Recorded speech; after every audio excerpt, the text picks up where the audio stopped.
preparations are underway in Times Square ahead of the iconic New Year's Eve celebration. Just moments ago, crews tested that nearly 12,000-pound crystal ball to make sure it shines brightly when the clock strikes midnight. Meanwhile, on the ground, the NYPD ramping up security to make sure the hundreds of thousands of people who will be packed in Times Square tomorrow night get home safe and sound. Eyewitness News reporter Janice Yu live in Times Square, where the NYPD just issued an update. Janice. Well, David, the NYPD assures everyone there are no credible threats right now, but as they do with any large event, they say they are prepared. There will be officers in uniform, in plain clothes, all on the ground throughout the celebrations, and there will also be drones up in the sky. They do this every year, but this year they say they have more drones keeping an eye on things than in previous years. Now, spectators who plan to be here will only be allowed to enter at specific security checkpoints on 6th and 8th Avenues.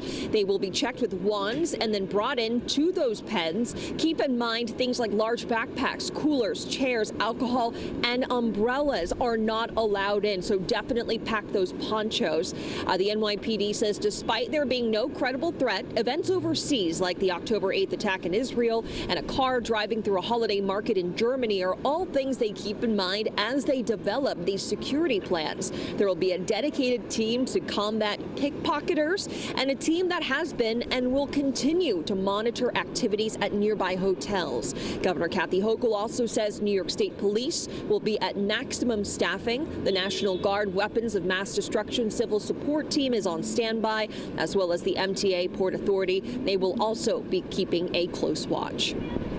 The public can expect to see a tremendous amount of police resources deployed throughout the area and across the city. That includes members of some of our elite specialized units, including our emergency services unit, who will be strategically deployed throughout the area on rooftops, our K-9 teams who will patrol with bomb-sniffing dogs, our aviation unit, who will be in the skies scanning the event and the surrounding areas with special attention to the bridges and other landmarks. And of course, our drones will be deployed overhead to monitor the crowds in real time and watch for any suspicious or unusual activity. Well, keep in mind, of course, there are going to be a lot of road closures. They begin at 4 a.m.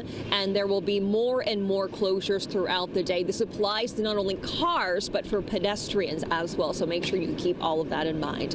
Live in Times Square, Janice Yu, Channel 7 Eyewitness News. Thank you, Janice. Also getting ready for the big night, our friend Ryan Seacrest. He's hosted Dick Clark's New Year's Eve Rockin' Eve with Ryan Seacrest for 20 years now. And he joined the team at Good Morning America today to talk more about it. What are you thinking in those final moments right before the countdown? It's all excitement, you know. It's thinking about the people who are at home watching. You know, it may be on in the background, but in those final moments, it's grab someone you love, get in front of the TV, and think about a hopeful new year. It's a reset. And you can watch Ryan lead the countdown right here on Channel 7 tomorrow night. He'll be joined by Rita Ora and a number of musical performances. Dick Clark's New Year's Rockin' Eve with Ryan Seacrest 2025 begins at 8 p.m. right here on Channel 7.